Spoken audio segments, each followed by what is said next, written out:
Et bonjour tout le monde. Dans la précédente vidéo, on s'était penché sur la vie de Mini Carondelli à l'occasion du 90e anniversaire de sa disparition. Eh bien, dans cette vidéo, on va se pencher plus en détail sur l'histoire derrière son œuvre la plus célèbre, qui est devenue l'hymne de Nice. Et une vidéo un peu particulière, car c'est la 100e de la chaîne.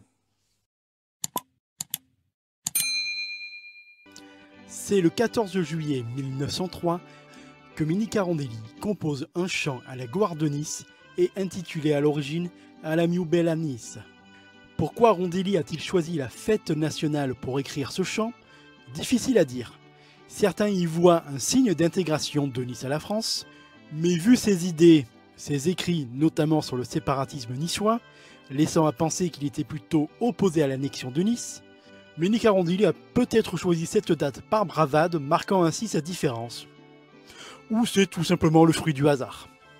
Quoi qu'il en soit, c'est pendant les festivités de ce 14 juillet 1903, sur la place Garibaldi, dit-on, qu'une jeune fille en costume traditionnel, nommée Antoinette d'Albera, entonna pour la toute première fois ce chant. Le succès fut immédiat.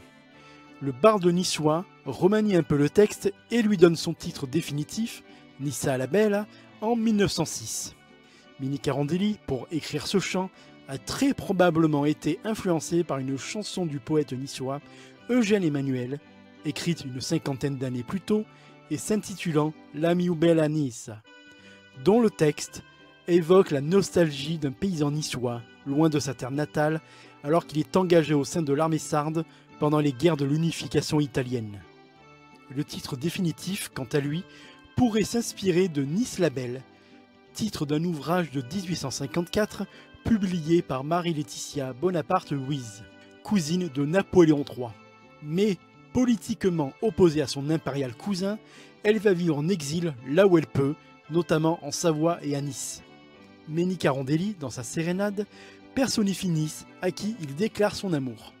Il évoque tout à la fois les beautés de sa terre natale et exalte le sentiment patriotique en se référant à l'histoire de Nice. L'évocation du donjon ou encore du vieux Cincaere dans le troisième couplet fait ici référence au bastion où s'illustra Catherine Ségurane lors du siège franco-turc de 1543. Ce qui était au début une sérénade va devenir très populaire, s'imposant au fil du temps, comme l'hymne de Nice et du pays niçois. Comme tous les hymnes, elle fera l'objet de détournements divers, comme dans les années 70 avec Nissa Rebella, chantée par Maurice qui dénonçait la bétonisation de Nice. Elle aura aussi droit à de multiples versions, rock, opéra, orchestral ou encore en langue des signes. Mais c'est la version polyphonique, interprétée par le Coro de Vera, qui est la plus connue, celle qui est reprise par les supporters niçois les soirs de match du gym. Aussi populaire qu'il soit, l'hymne niçois n'est pourtant pas reconnu officiellement et est pratiquement absent lors des cérémonies solennelles, où c'est l'hymne français qui prévaut. Car dans le système jacobin, il ne peut y avoir qu'un seul et unique hymne, la Marseillaise. C'est pourtant un événement tragique, traumatisant Nice, qui va donner à notre hymne une autre dimension.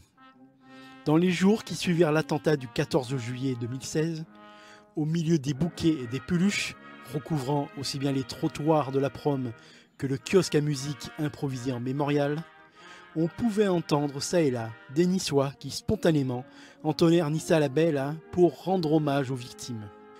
De manière consciente ou non, en chantant les beautés de notre ville meurtrie par cet acte barbare, c'était un message de résistance face à la peur qui fut envoyé, un défi lancé au terrorisme. Mais c'est surtout les hommages venant de l'extérieur qui vont faire connaître notre hymne au reste du monde. Comme à New York, lorsqu'une semaine après l'attentat, un orchestre interprétera l'hymne niçois en pleine Times Square, à l'initiative du trompettiste Dominique Deras, qui vécut à Nice. Ou, le 14 juillet 2017, un an après la tragédie, quand en clôture du défilé du 14 juillet à Paris, un orchestre militaire joua l'hymne niçois sur les Champs-Élysées. Tandis qu'à Nice, ce même jour, lors des cérémonies officielles du premier anniversaire, l'hymne niçois était chanté par un chœur d'enfants sous le regard des officiels et retransmis en direct sur toutes les chaînes d'infos, faisant savoir à la France entière que nous avons un hymne et que Nice, ce n'est pas seulement le soleil et la mer, mais aussi une identité dont on est fier, conférant au passage à notre hymne, dans des conditions qu'on aurait aimé plus joyeuses, une reconnaissance officielle. Depuis 120 ans, ce qui était au départ qu'une sérénade écrite par un amoureux de sa ville, accompagne des générations de Niçois dans toutes les circonstances, rythmant les moments de joie comme de peine. Que ce chant soit ou non reconnu, peu importe. Dans nos cœurs, il est à jamais notre hymne, et les Niçois toujours crieront « Nissa la belle ». Et voilà, cette vidéo est terminée, et c'était donc la 100e de la chaîne. À cette occasion, je vais tous vous remercier, vous, les abonnés, ceux qui regardent et qui partagent les vidéos. Merci beaucoup à vous.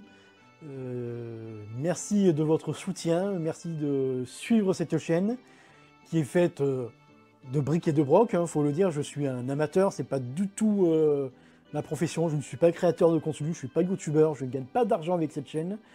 Je fais ça vraiment par passion pour l'histoire de Nice et sur mon temps libre, et ça prend pas mal de temps.